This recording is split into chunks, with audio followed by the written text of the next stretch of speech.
So just a little recap. We kind of had a little history lesson, and the reason was I just wanted to put some context in. So context in for looking at motivation and how motivation is in the modern work world. And so starting with the 19th, 20th century, we had mass production and high volumes and repetitive tasks, and really employers were cared about just getting the most out of every employee, most money. And so motivation 2.0, as Daniel Pink called it, which is the carrot stick. If you do this, then you will get this. A very simple reward strategy was effective. It was effective. I told you the story about Henry Ford, and it worked. Paying people more meant they produced more. But work in the modern world is a little different. I think you all know that many of the problems you have to solve require a lot of creativity, a lot of thinking. Certainly where I work, those are two of the things, problem-solving skills. Communication is probably the other one, but problem-solving skills and being able to analyze challenging issues is really, really important. And in that kind of work environment, we learned from Daniel Pink that motivation 2.0 is not very effective. And in fact, in some cases, when you're talking about money, can actually demotivate people to do things that they once enjoyed, solving tasks. If you put out rewards and make it an if-then strategy, it can actually be demotivating. And so then he talked about motivation 3.0, which, as you recall, had three elements: autonomy, purpose, and mastery. Those being the things that really drive people to complete these kinds of tasks. So the topic of this week is engagement and satisfaction. We didn't really talk about these things on Tuesday. Instead, we talked more about motivation. And so today I want to talk about what these two terms mean. And so I think just to get us started right away, there are enough of you now. At first I was kind of worried there was only going to be a couple little groups. But I want you to get together and define what you think satisfaction means and engagement means. And so as I said before, these are different things in the workplace. Oh, there we go. And so I think the first thing we'll do is just get together in small groups. And so we've got probably 4 over here. I don't know, you guys have done this before, so you kind of gravitate to where you want to go. And talk through it, define what satisfaction means, and define what you think engagement means. And once we've done that, we're going to go through and talk about what are some of the drivers that you think are critical to these two different topics in the workplace. So if you want to just take 5 minutes, and we'll...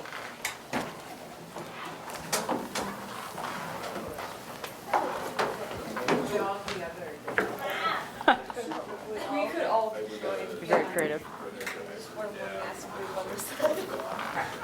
So first...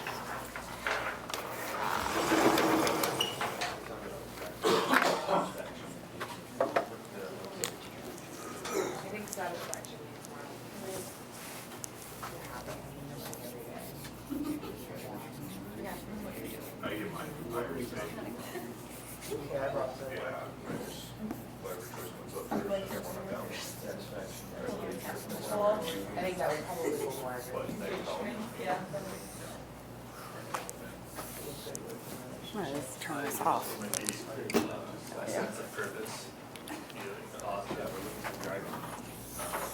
So pride, happiness, joy,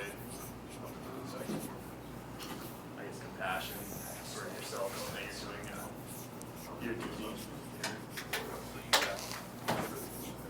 I don't think that's quite the way. Engagement, like, be satisfied at your job, or just not the money side. Any comment over on this side? Actively participating.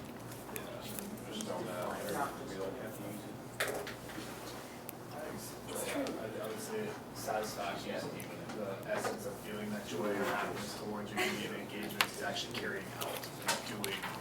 It's like that output of satisfaction.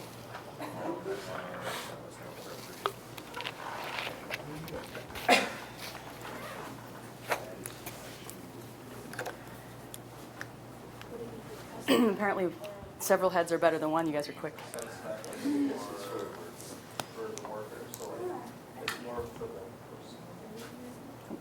But then engagement is for the company.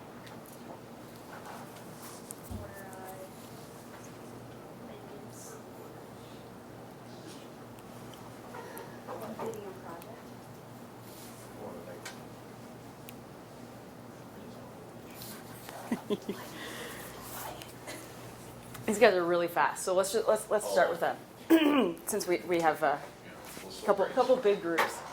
So how would you define satisfaction? It's more than like feeling than the actual doing. Okay.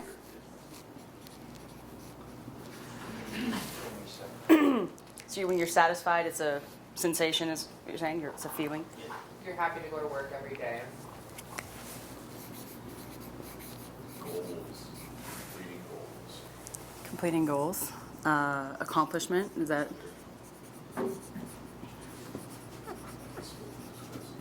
Okay. How does that contrast with engagement? What's engagement? Actively participating.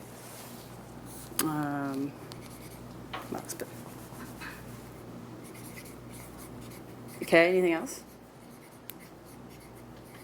Good working relationship. So these are that's probably a driver, right?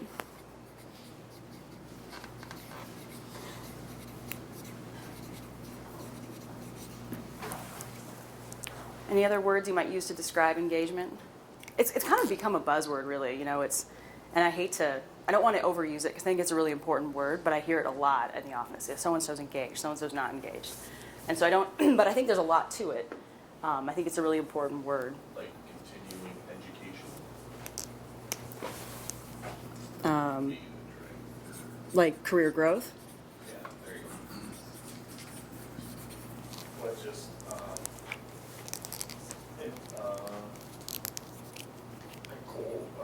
cooperation? Is engagement. Yeah. Is that a kind of like this? Yeah. I'd say more, working relationship.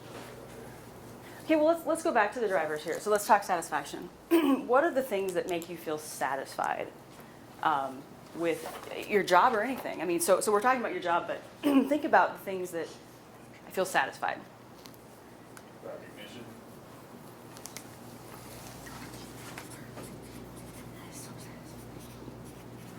Kind of the security that you have a job.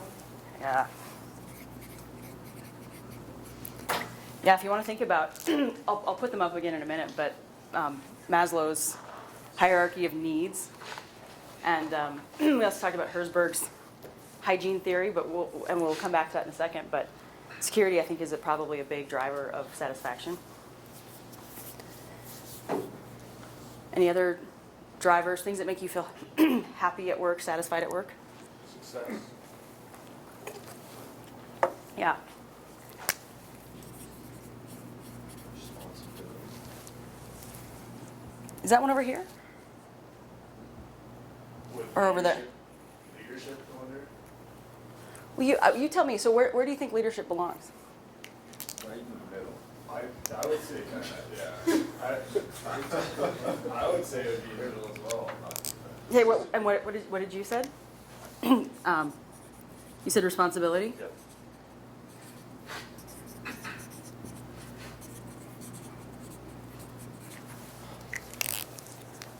Let me ask you this way. Would you rather describe yourself as satisfied in the workplace or engaged in the workplace? Days go faster when you're engaged. So what does that mean? So what does that mean then? If you look at it like that. When days are going fast, what's happening? Participating. Oh, that's over there. Participating, you're willing to do it, so you must be a little bit satisfied in what you're doing. Well, I feel like engagement. Wait, you said something important. Okay, say that again? I feel like engagement brings satisfaction. Like I feel like they would go hand in hand. Like, if you're actually engaged, you're enjoying what you're doing, and you're aware of it. I think both are important, right? I also think they could also be, well, in a perfect world, that makes sense, but I think there's a lot of friction also, because I know there's times where I haven't been satisfied, but I know that it's a duty to my career and my organization to actually be involved, but I might hate every minute of it. So you can be dissatisfied but engaged? Right. I think that's absolutely true. How about the other way? Can you be engaged? Oh, wait, Yeah. satisfied and disengaged? Yeah. We were talking, was it you have a coworker who sleeps on the job? Not anymore. Seems to be, I mean, to me, that's the ultimate satisfaction. If I am that satisfied that I can just take a nap, like I can just drift off, I'm pretty satisfied with my job, right? But probably not very engaged. Be engaged in sleeping at the same time. Yeah. But I love sleeping though, so I mean, it's very satisfying, right? Any other thoughts on? So I'm going to tell you how I'm going to define it. Not that there's anything wrong with these, just because, you know, I think as an employer, I mean, I think you're right, that you got to have both. You're looking for both. As an employee, I think you're looking for both. For me personally, engagement is probably more attractive, but I think your point is really well taken. That I had a coworker when I worked at the law firm he did trust and estate work, and he would fall asleep at his kitchen table at 2 a.m, get up at 6 a.m, go right back to work and do it all over again. And he finally left the law firm, and everyone loved Greg. Greg, what are you doing? You can't leave.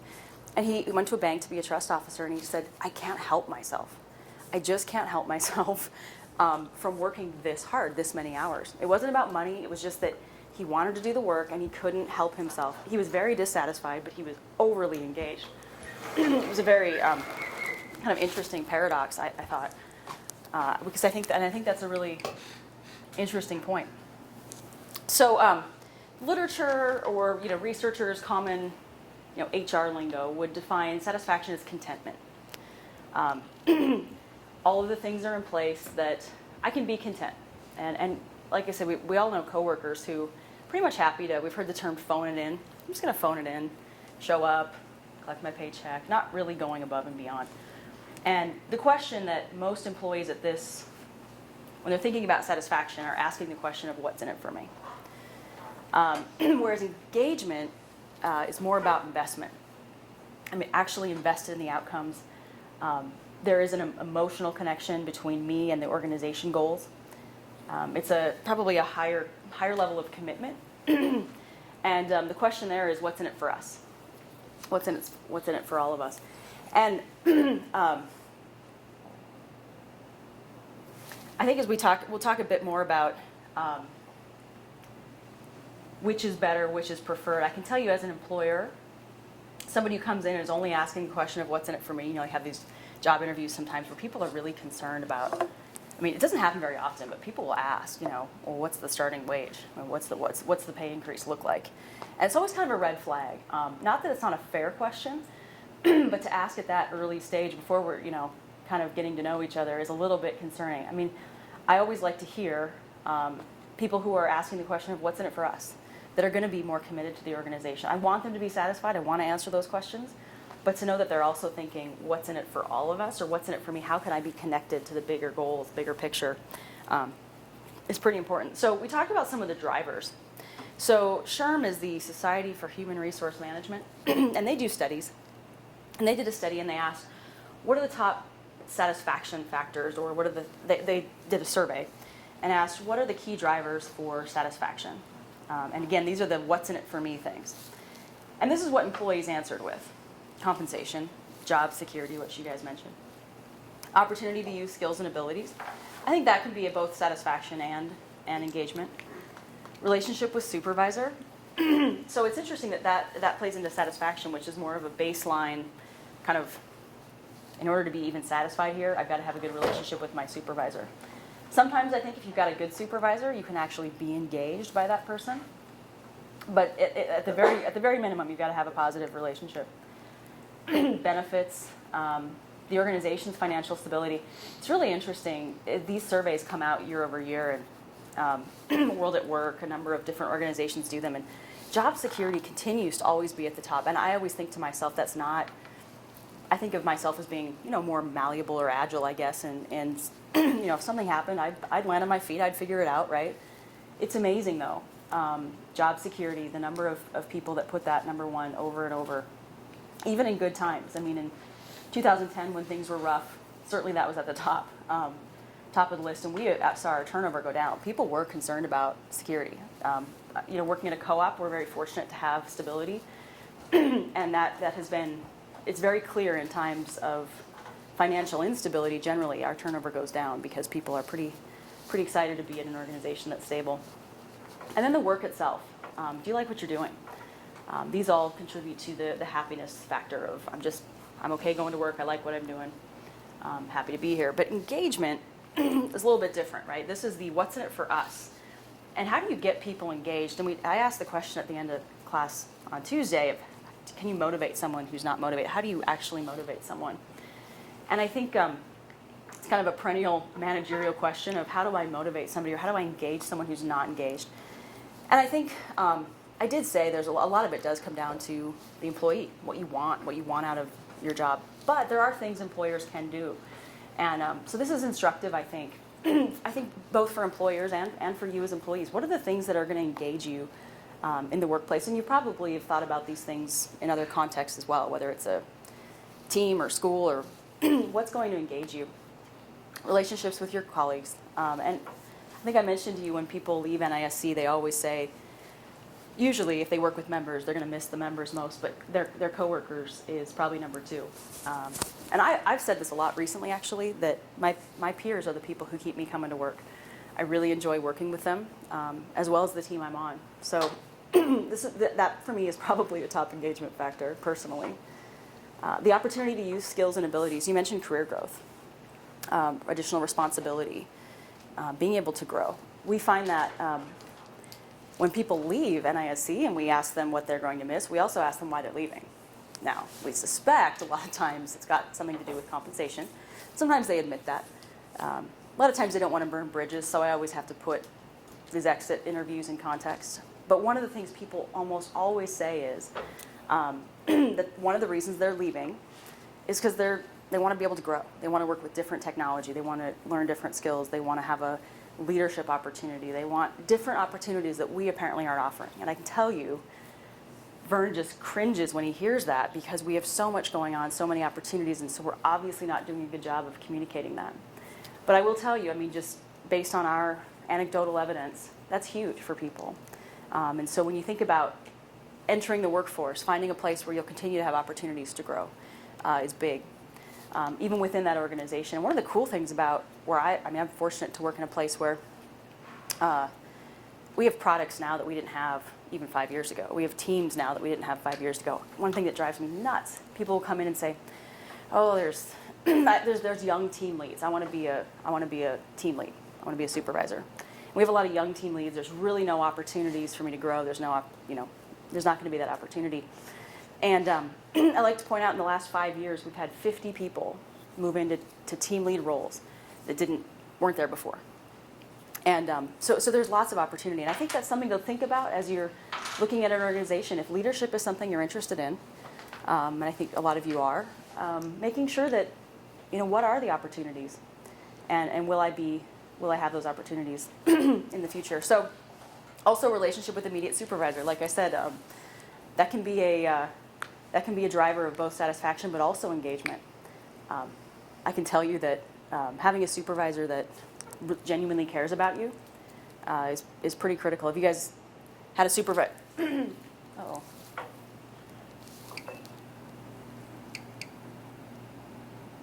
Has anyone here had a bad boss?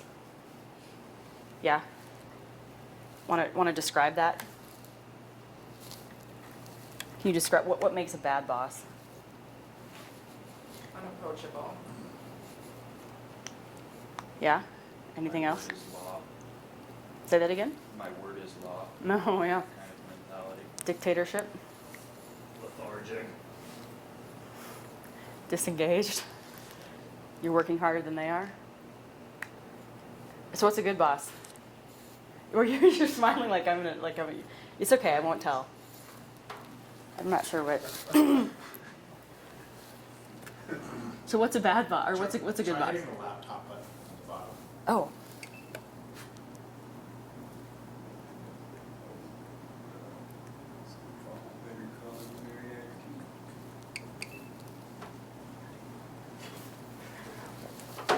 I feel like there's something someone wants to say over here. No? You guys in the classroom? Break out the ladder. Oh yeah, I think it came up with. No, it's, Itself. I'm almost wondering if it got too hot or something. It's what, Tom? No,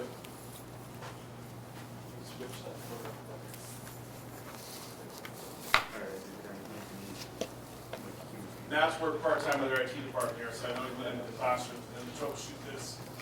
So bad bosses can't solve their own problems. Have to ask somebody else. No. So what makes a good boss? Wouldn't ask his own staff to do The something. ability to. Yeah. Showing, Go ahead. I guess the ability to look at different situations, problems from all angles and not just their angle. Or something. Yeah. They're open. Yes. Being realistic of the situation too, and not the whole, I'm gonna tell you one thing, and I'm gonna tell your coworker another thing. Yeah. We call that integrity where I work, right? Being consistent. Yep. So kind of a funny contrast. So when I was, again, law firm, I got a lot of law firm stories because it was kind of a very different place to work. But I worked for a partner who, she would literally, I'd see her name pop up and I'd pick up the phone and be, oh, hi. And she'd say, can you come down here for a minute? Thanks. And just hang up. Okay. You know, and we'd leave a meeting and she'd go, will you record time for this? You know, and I know one of the challenges I had, this is kind of an embarrassing story, but I'll share it because it's interesting or, you know, relevant. You know, law firms, everything's by the hour. You're valued by how many hours you bill. And it's so demoralizing. At least it was for me. And my hours were low. We had like quotas. You had to have so many hours. My hours weren't high. And part of it was because I would spend so much time investing in the work. I wanted to do the research. I wanted to get it done right. I was new to it, so I wouldn't. But then I'd look at my hours, like, there's no way I spent 6 hours on that. I can't bill that. So I'd only write down like 3. And so I was at the office working, you know, 9, 10-hour days, and I was, or more than that sometimes. And yet my hours didn't reflect it. And I got pulled into one of our partners' offices, and she said, Kari, what's wrong? Don't you have enough work? Your hours are so low. And I kind of sat there, and I just, you know, I don't even remember what I said. And I just remember leaving. I just left for the day, and I probably burst into tears in my car because I was trying really hard, and I was being judged on the basis of, you know, I mean, there was just no empathy from this woman, and that was tough. Contrast, so I work at NISC, and Wally was a great boss, but I tell you what, Vern comes by every week. He says 3 things. Stands in the doorway and he says, how's Harry? Harry's my 9-year-old son. And he says, how can I help you? What can I do for you? And I told you the story where he was like helping us bind books or wanted to. And he didn't even want to just help us. He wanted us to leave so he would just take care of it so we didn't have to stay late. And the last thing Vern says every week is, I appreciate you. And then he'll stop and say, no, Kari, I appreciate you. And I tell you, it's quite a stark contrast. And I think, you know, common HR, conventional HR wisdom will tell you that people leave bosses or leave their managers, not companies. And I think that's often true. I'll get the call sometimes from employees who say, can I move to a different team? That's always a hard one because I think sometimes it, you know, it probably says something about the employee, but also says something about their boss. So that's a bit of a challenge. So other drivers of engagement, the work itself is one. Being able to contribute to the business goals of the company. Variety of work is another. I was going to show the graphic. If you guys remember the hierarchy of needs, talking about, you know, at the baseline, it's these physiological basic needs that we all need, you know, food, water, clothing, shelter. Then you have your next level, which was security, and financial security being one of those things. Then you have the emotional level of the need to belong. It's I didn't do anything, I swear. Well, I know you did. Okay. And then just the esteem, you know, feeling valued, feeling appreciated, feeling good, feeling you respect yourself, other people respect you. And I would argue that those are kind of the baseline for job satisfaction. If those things are not met, you can't really ever get to that next level. That was Maslow's deal, right? This is kind of a progression. So you start with these basic needs being met, move to the next level. And you can't get to that self-actualization stage where you're really engaged. You're asking, how can I be the best I can be? How can I really contribute to the organization? Until you have those basic needs met. And so you kind of, so I would look at satisfaction, job satisfaction as being the floor. The floor in your job. Sorry, this is nothing fun to look at. I have to go up in there and fix it. Oh, the worst part is I won't be able to show you my video. Yeah, what are you gonna do up there? I can email you the link for it too. Or just restaurant. Turn around the laptop and we can split. It's in the ceiling. Hey, that's not a bad idea. Actually in the ceiling. Does everyone want to get in the get in a small group? Half circle. I have Should we switch the cable from HDMI 1 to HDMI 2 on the projector? I don't know if that's gonna mess something up. We could try it. Well, I don't know if I can get that one. Use the One table, more. I would catch you if you fall. Relay. All right. yeah. You break the fall. We're engaged in your security, man. Okay, push the laptop button on the. Okay. Yes. You have to switch Is it a drum roll? We don't have the remote to switch. So you can, it's right on the bottom, you can push input on the projector. Rub your finger on that. Do it.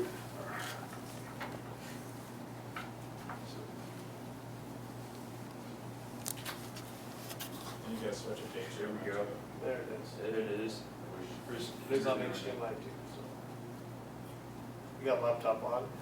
I think so. It's lit up. Try it again, so it's not lit up. Yeah. Hit it again.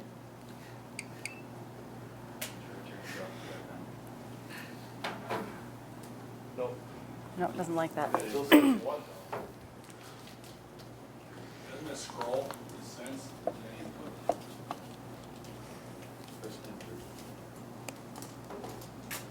Enter might be the center on the toggle.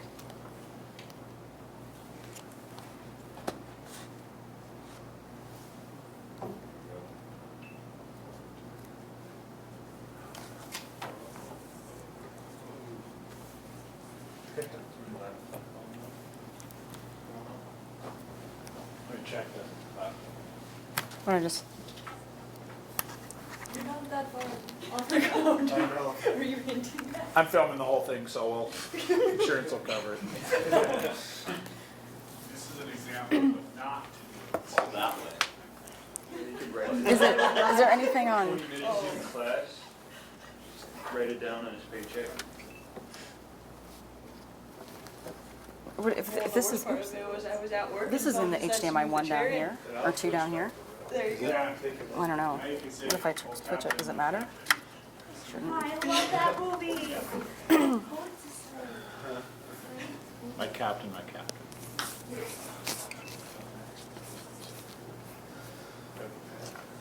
I think we're gonna make the half circle, we'll call it. I think that's, yeah, I'm good with that. At least I was present when it went out, so. I'll erase that part of the tape now, so. The missing 8. Nope. Projector cable there. All right. Does that mean I can sit down?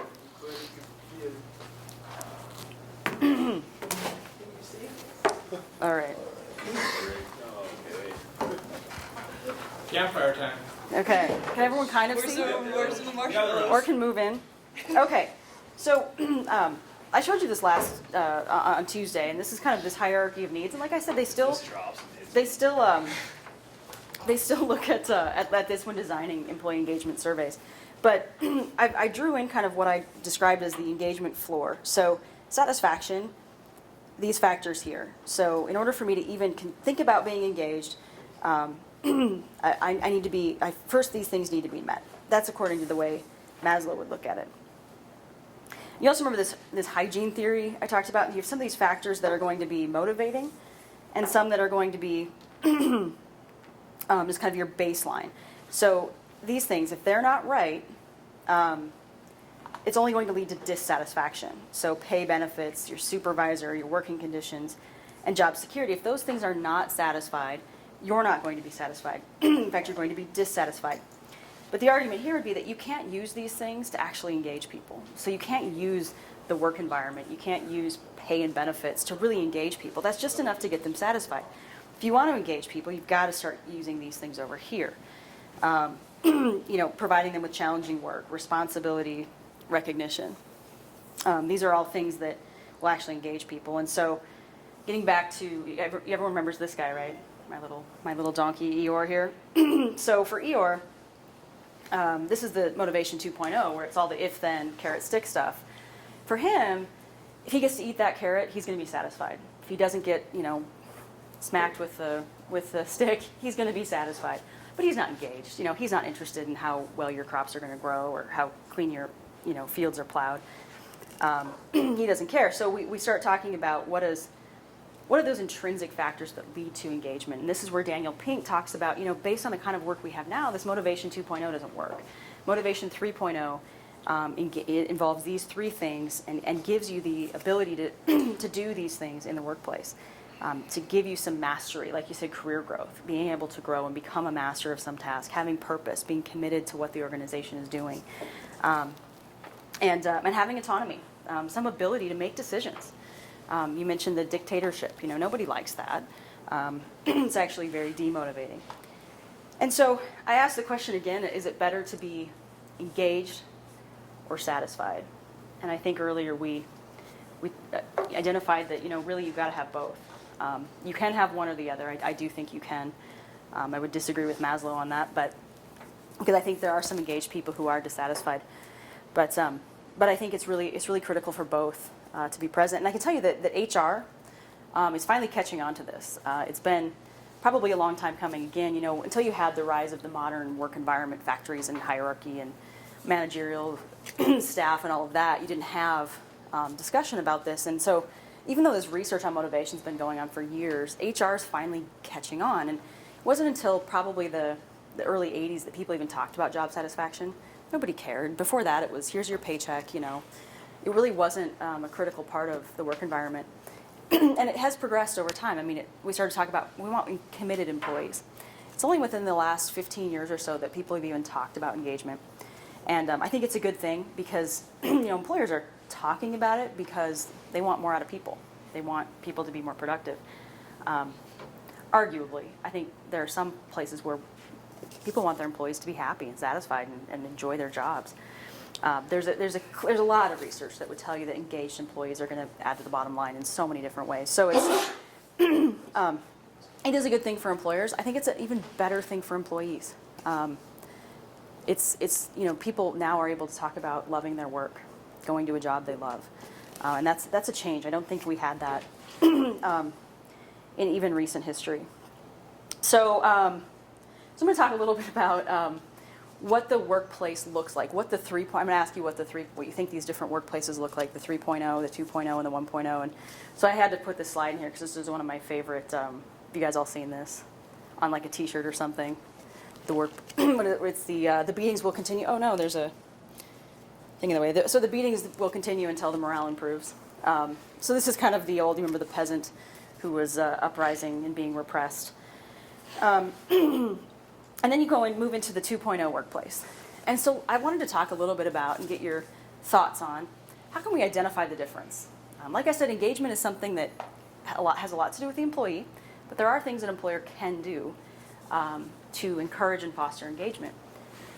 And so the 2.0 workplace, the carrot stick workplace, what are some of the characteristics? Let's try to identify what would be a 2.0 approach. So let's talk about recruiting. What's the 2.0 approach to recruiting?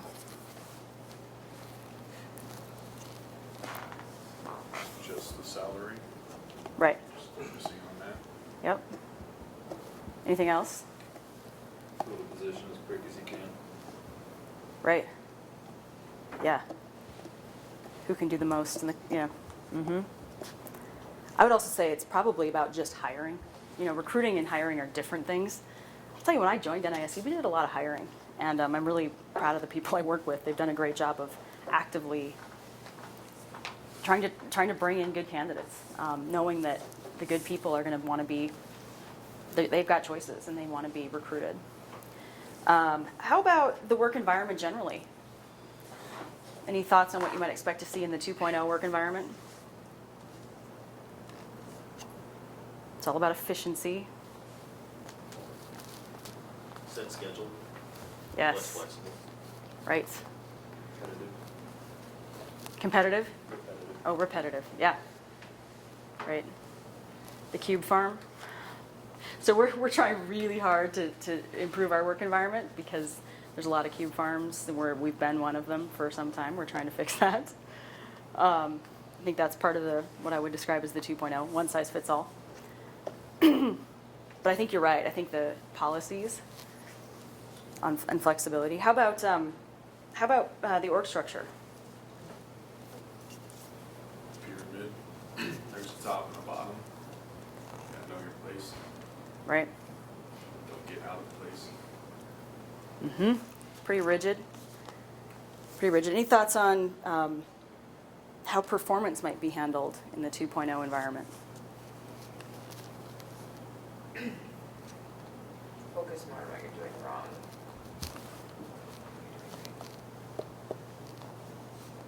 Yeah. A performance review. You're rated, given a number. You're a 3, you're a 4, 5. How about performance problems? How are those handled? The stick? What's the stick? Like the donkey. Yeah. So I was going to say, so when up until a few years ago, we had performance improvement plans. And this is kind of a term of art in the HR world, right? The performance improvement plan. And if you were on a PIP, you were not eligible for a raise. Just not going to happen. So we had these really rigid rules on you're on a PIP. And it was very much, so funny story. So you may remember through some of this that we had this acquisition in Iowa a couple years ago, 3 years ago, 4 years ago. And they didn't have anyone dedicated to HR. And they had this wonderful woman, Tammy, who was trying to kind of fill the void. And right after the acquisition, they weren't quite NISC employees yet, but they were working with, because we had hired them, but we bought the company, hadn't hired them. But Tammy calls us, and she says, oh, you guys are HR, you can help me, I have this issue. Someone's got this, this problem. And she said, I've drafted this letter. I got it on, I think she got it online or at some seminar she went to. And it started out, dear, I'll say Jim, this is a warning. And that's how it began. And I thought to myself, well, actually, I think my initial reaction was, no. Just no.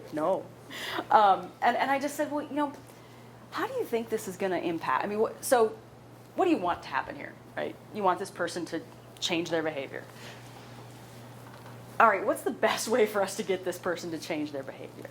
I don't think it's to scold, right? That works in the 2.0 environment. So that's how I would describe performance. It's the once-a-year review, like we've kind of talked about. You're very much being told. Another funny story, law firm. Gosh, I got a lot of bad law firm stories. Once a year, we did have a performance review, which I don't know why, because it really just came down to how much money you brought in. But I'm not lying when I say this. I wrote on my hand, shut up. And so every time someone would say something to me, I'd just look at my hand. Don't say anything. Just get through it. Just get through it. Because I had all these things I wanted to say, and I'm like, no, I'm just going to, shut up. Yep. And very different experience than the two-way dialogue that you want to have with your supervisor, right? Gosh, you probably all know where I work, or where I did work. I feel bad. They're really great people, I promise. So compensation. Did we talk about compensation in the 2.0 workplace? What do you think? I mean, it's very much the carrot stick, right? But now you worked at the state? Well, I've done a state, federal my whole life. So how does their compensation system work? Like you said, 2.0. So do you have a lockstep system? So years of service mean I get this much more. Everyone gets 3%. That's how the sick leave and annual leave. But pay scales really, they have a percentage they set out each year. If you meet, which I bet 8% just meet, they never exceed. I don't think I've seen maybe 3 people exceed in all the years I've worked for state and federal. Yeah. It's pretty, you count on like a 1.5% raise. Yep. Has anyone else worked on that kind of job where they have a lockstep? Yeah. At a hospital, yeah. So Like everyone. If you did okay, then you got 2%, and if you excelled, you got 4, but nobody ever got 4. Right. Right.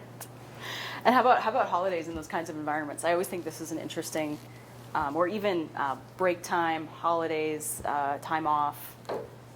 Punch the clock right at 5 and we're out. Is that maybe? And probably not at a hospital. Well, Right? hospital, but the hospital I worked at it changed their policy while I worked there, and they've gone from time and a half on holidays to only giving $3 extra per hour, no matter your role. And that didn't go over great. I have a lot of people who would just call in on their holiday Mm-hmm. because it's no extra incentive to be there. I mean, you're $3 an hour, so you're $36 for your 12-hour shift instead of spending Christmas with your family. Mm-hmm. Yeah, so that's always a struggle for us is what do we do on holidays? So we just had our first Good Friday ever off on Friday. We didn't have that holiday before. And our team leads, and actually one of our VPs came in to help take calls because he just thought, well, I can't let my other staff be here without me.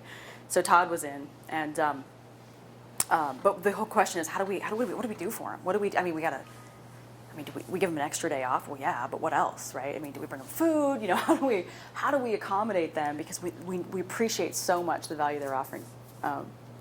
But yeah, I mean, so have you noticed that are people kind of a punch in, punch out? The mentality is. Time to go.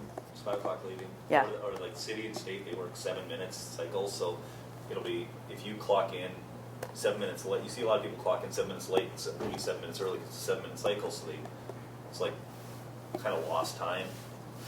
So people take advantage of that. Yeah. Come in 7 minutes late. Yeah. 7 minutes early. Yeah. Well, I can. So, just a note on compensation. You mentioned that there's either a 2% or 4%. And you mentioned everyone kind of gets the same. So when I joined, we had this. I told you about our salary matrix, this massive spreadsheet, and we used to have performance reviews, and it was once a year. And you got a score.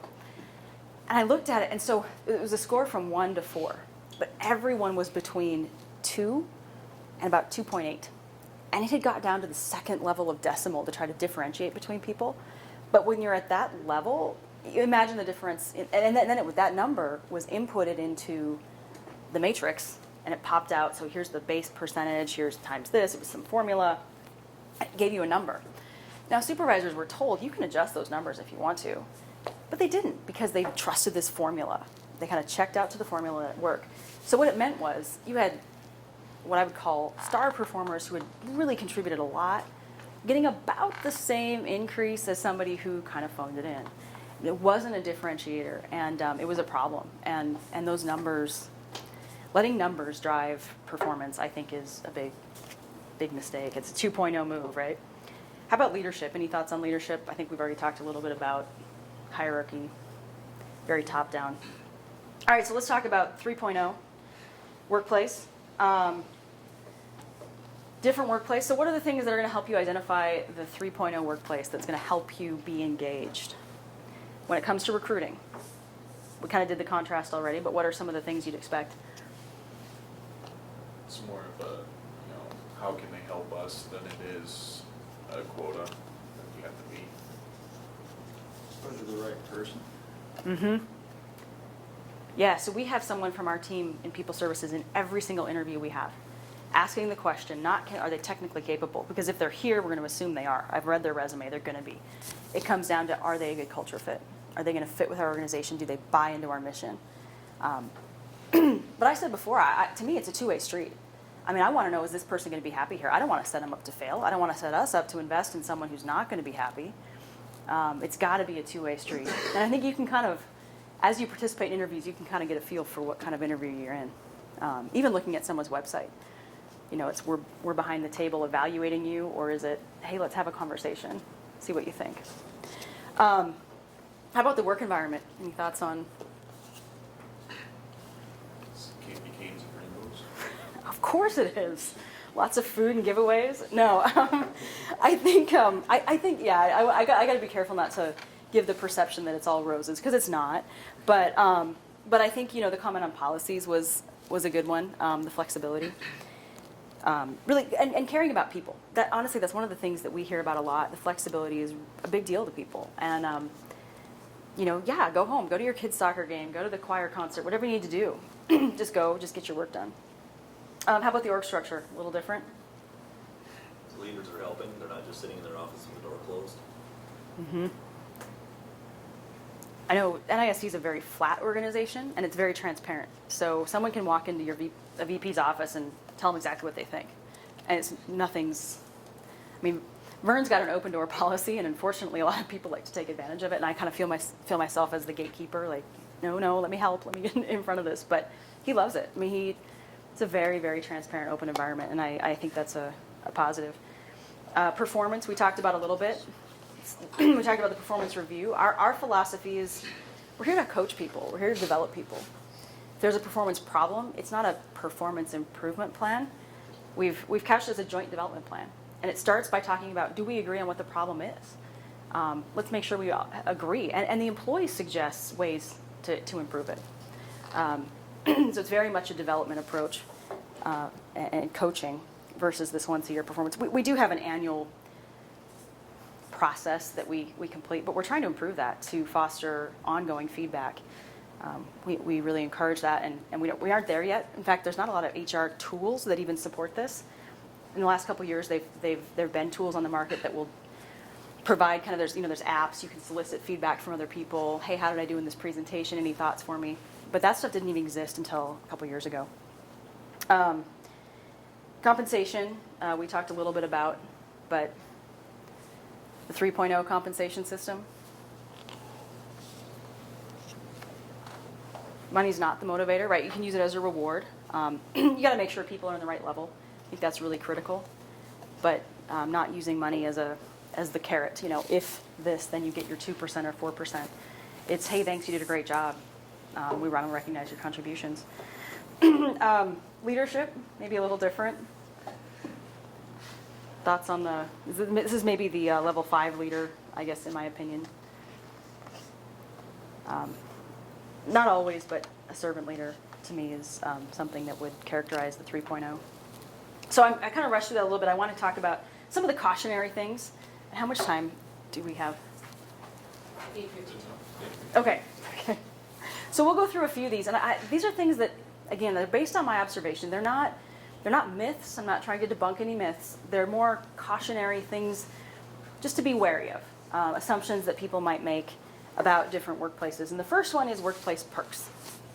So thinking about perks, everyone likes to throw out Google, right? Google has dry cleaning service. You can get a haircut. What's that? Yeah, you can sleep at work. Any other fun perks? Free food. So let me ask you, do these things contribute? So what's that? Free breakfast every day. Free breakfast. So do these things contribute to your satisfaction in the workplace? Are they going to make you satisfied? I think so, right? They can certainly help with that. But remember, things that contribute to satisfaction often don't help with engagement. So are you more likely to be engaged in your work if you can go play pool on a break? Maybe. I think if you say yes, there's one reason why that might be true. So I think, to me, generally, I wouldn't say being able to play pool on my break is going to make me care more about the company's objectives, company's business strategy, unless the reason they put that pool table there was because they know I like to play pool and they wanted me to hang out with my colleagues, right? So if it's a genuine, sincere caring for you, I'll give you an example. We have a wellness program at work. And we invested $500,000 in HSA dollars for our employees. And a lot of companies have, and in fact, when we work with our vendor, they keep asking, what's your expected ROI? Do we need to talk to do we need to give you some tools to convince your CEO that this is what we need to do? And you will see an ROI. And keep in mind, we're self-funded, so every claim that comes in, we are paying. Every employee medical claim we pay. So wellness could be a potential cost-saving mechanism for us. But it's really funny because our vendor always says, what do you mean there's no expected ROI? And I said, well, Vern said it's the right thing to do. We should care about employees' wellness. And I think if you're doing it for those reasons, so there are wellness programs that say, if you don't participate, we're going to charge you a big premium because you're going to cost us more money. We're going to cost causer is the cost payer. But that wasn't why we did it. And I think in that environment, it's very much a carrot stick thing. It's very much a company's trying to save money and they want you to do something, so they're putting this out there to get you to do it. Versus a strategy where it's genuinely about, I care about you and I care about your wellness, your well-being.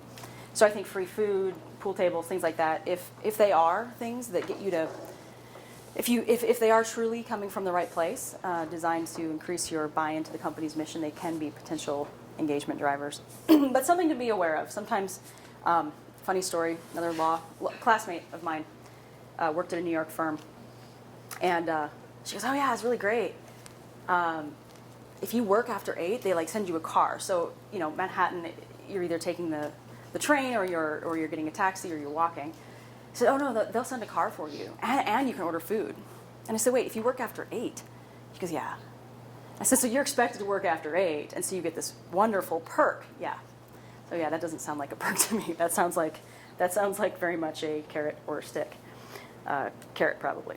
Another caution I'd just like to make, and this gets a lot of attention, and you may disagree with me on this, but I think the generation gap or the generation distinctions gets a lot of attention, and I would just caution anyone from an employer who treats people differently based on their generation. I think fundamentally people all want the same thing in the workplace.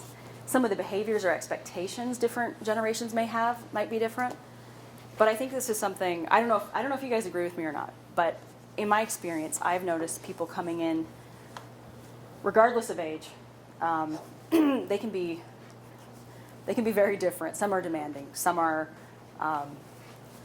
want more flexibility. Some of these things that we often attribute to millennials, I've seen it in other age groups of people. I don't think it's necessarily anything to do with age as much as it's just people are different. Maybe there are some general differences. I think one of them I've seen, and we'll talk about in a minute, is this expectation of I'm going to advance really quickly. And what advancement means is I'm going to get promoted every 2 years or something like that. Although I have seen those types of expectations with other groups too. So that's just a kind of a caution I would make. I don't think employers should generalize about people. I think every employee is different and should be treated as an individual. This is a caution, and this may be a myth. This notion that it's better to be the boss. There are a lot of people who want to be in leadership. Hands up, who wants to be a supervisor someday? That's it? Not everybody? Maybe? 2.0. Yeah, right? So this is one that, and you may not know now. You may find out later what you want. But I think there's this perception that it's a progression. I'm going to get promoted, and then I'll be a manager. And I'm going to be the CEO in 5 years, right? And there's a perception that not only is that desirable, but that's not only expected, but it's desirable. That's where I want to be. That's the end goal. And I have finally tried to explain to people, I finally have convinced our team that when someone moves from an individual contributor role on a team to a position of a team leader supervisor, it's not a promotion. People like to think of that as a promotion. It's the next level. But it's not a promotion. Here's why. It's a different job. I think in a 3.0 organization, the leader of the group is still very much part of the team, but just playing a different role. And I can tell you it's a harder role. In a few weeks, I think Dave Eichley is going to be here. He's our Capturus guy. He kind of has his own division. He used to be at Microsoft. Dave Eichley is his name. So when he's here, if you have the chance, you can ask him about this if you're inclined. He is somebody who's he came from Microsoft, exceptional talent, technically. But he has a passion for leading people. He cares about people, and he's really good.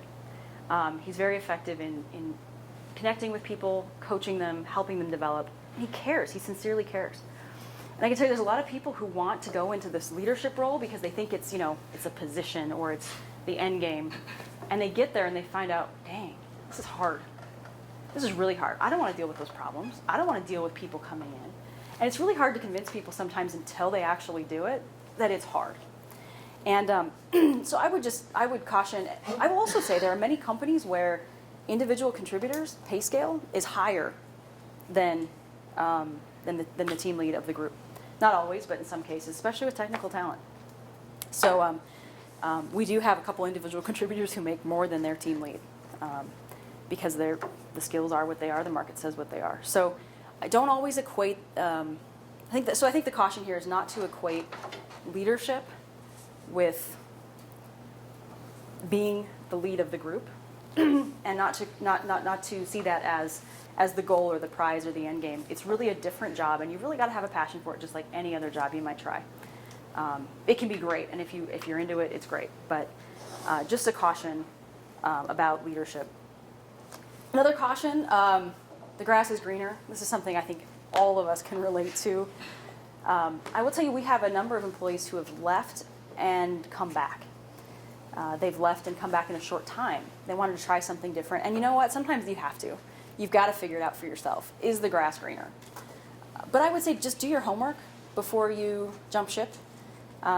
We tend to be very welcoming. I mean, to me, if someone wants to come back and they were, good employee, come back. They're going to come back that much more energized for the organization. We've had a couple people leave though, and when they left, they didn't do it the right way, and then they wanted to come back, and we said no because they didn't.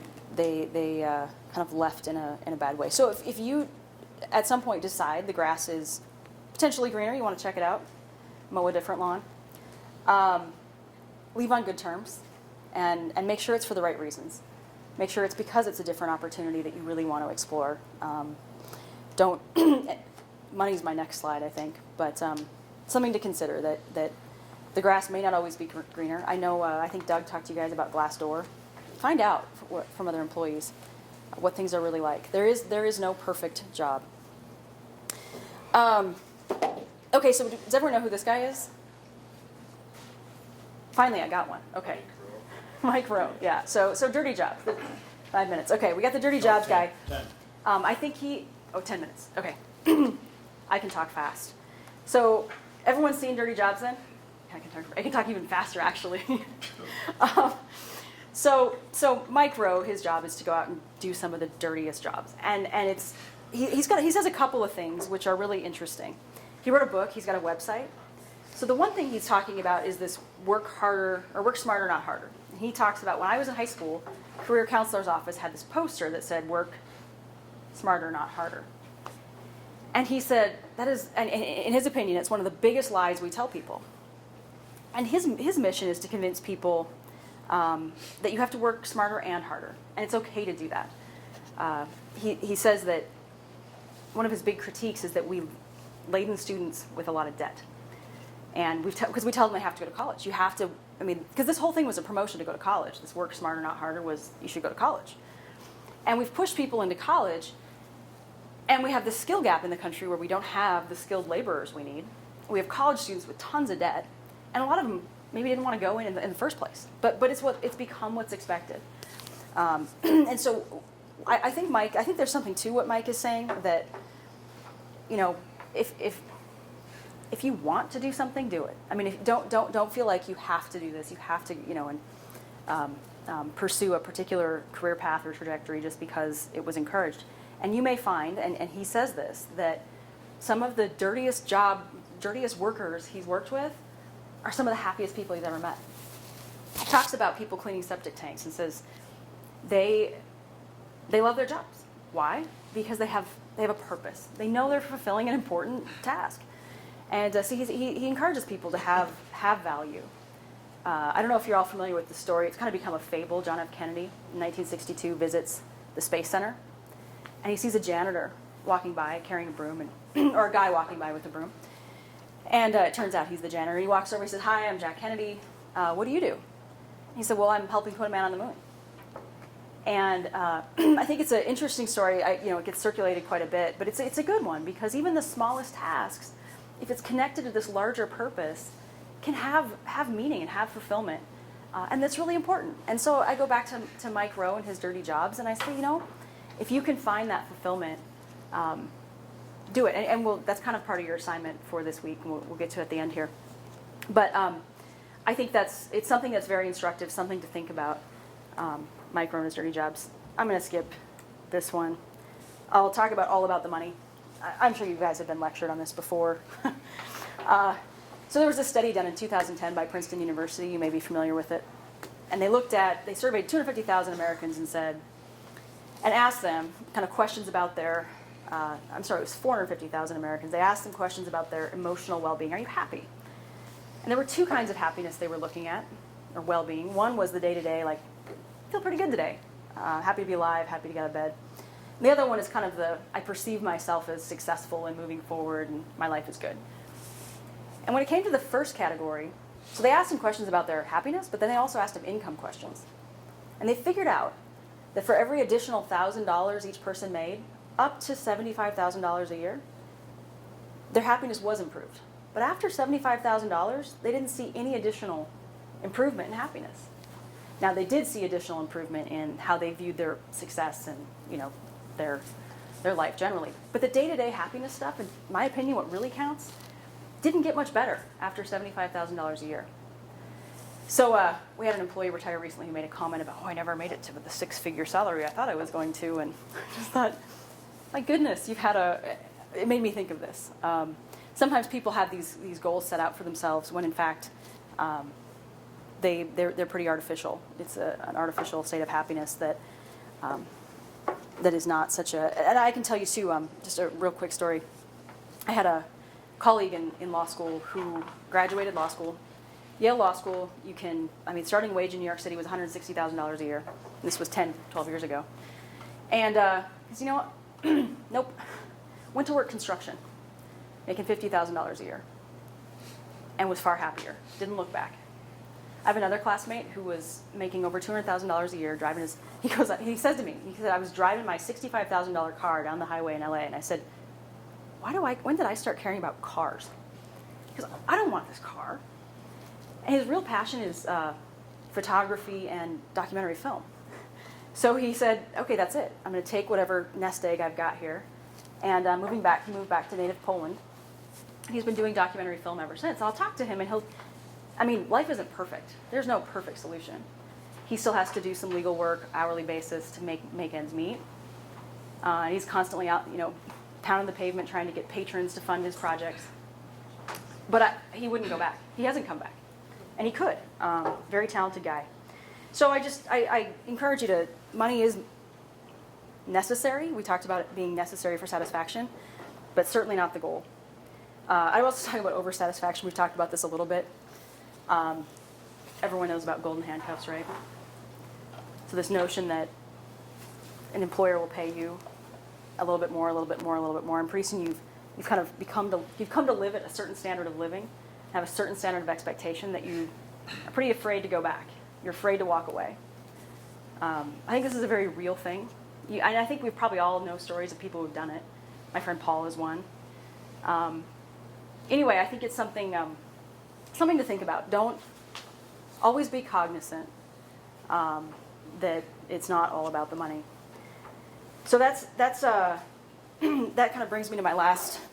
Hopefully you'll be able to hear. And this is going to relate to your assignment. Let me just turn it up. And I can send you the link, too, if we have a hard time hearing. So this is Alan Watts is his name. He's a philosopher, lecturer. Maybe I'd describe him as a hippie. He's a Brit who was actually a priest, I think an Anglican priest, and kind of went on this journey studying Eastern society, Eastern religion. And this is him talking as part of a lecture. And it's kind of set to someone went to some work to put some nice scenes to this, but it's very thought-provoking. And I will say, Mike Rowe's comments about there's no dream job.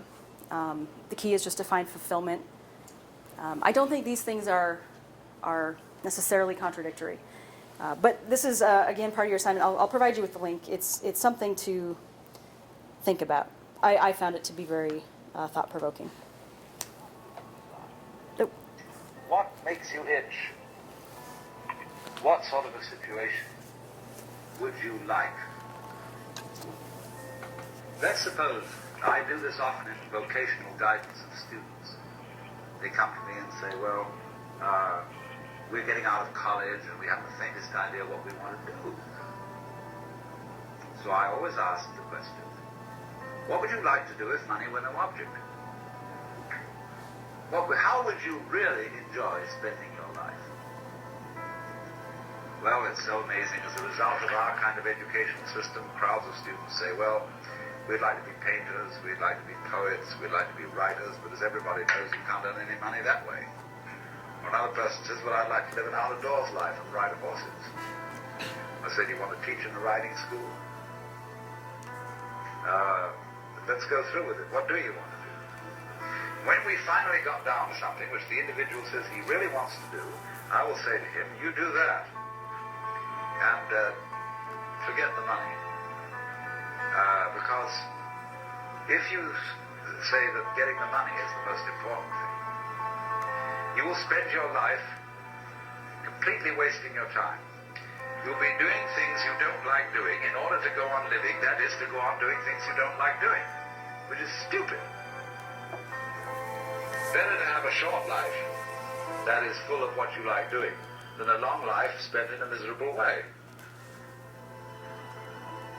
And after all, if you do really like what you're doing, it doesn't matter what it is, you can eventually you could eventually become a master of it.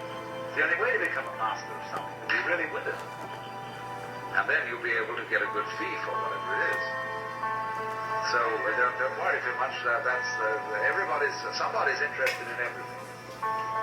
Anything you can be interested in, you'll find others in. But it's absolutely stupid to spend your time doing things you don't like in order to go on spending things you don't like and doing things you don't like, and to teach your children to follow in the same track. See, what we're doing is we're bringing up children, educating to live the same sort of lives we're living, in order that they may justify themselves and find satisfaction in life by bringing up their children, to bring up their children to do the same thing. So it's all wretch and no vomit. It never gets there. And so, therefore, it's so important to consider this question: what do I desire?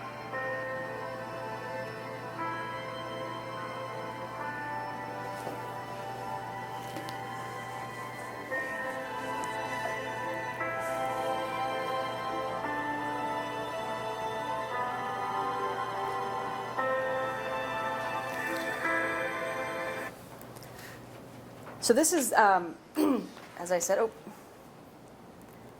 is kind of your, that's not, nobody wants to see that data. I assure you it's quite uninteresting. Okay, let me see if this will, there we go. Okay, so that's part of the assignment, or that is the assignment, is to answer that question of what would you like to do if money was not an object? And I think to be realistic, taking into account, what Mike Rowe had to say, I think it is instructive. As you identify what that is, identify what about it is fulfilling. Why do you want to do that? Why is it something that you would find satisfaction and joy in? And then identify a couple different occupations that may serve or fulfill that same need. I can tell you for myself, human resources, I never thought I'd be doing this, and I never thought, I loved it. I mean, this was not a dream job. But I can tell you, I like to work with people. I like to help solve problems. And I'm finding a lot of fulfillment, a ton of fulfillment in the job that I have. And so I think that's very important. I think I started this by sharing with you that we often have employees who come in who don't know what they want, aren't sure, or don't have the courage to pursue it. And I'm hoping this exercise will at least be a reflection. I don't think it has to be long, just something to reflect on, probably more for your benefit than certainly mine. So, okay. Okay. Good on time. Thank you, guys. Next week, I won't be here. I'm at an ICD conference, and the week after that, April 12th, Carrie, I'm going to let Tracy know too, but there's a day of formation on Senior Day. You guys heard about that near the class? Okay, April 12th is a Tuesday, all-day day of formation. School business faculty, school business students, they want you to attend. I know some of you work, you can't attend 8 to 4. There's going to be sessions, there's going to be a lunch. Alex Savard is going to be here, talk about virtuous leadership, be workshops. So we'd like you to attend the whole day, but I'm scheduled to be out there what it's going to be. So there won't be class on Tuesday when I get back, so I'll have to communicate that with NISC. Questions?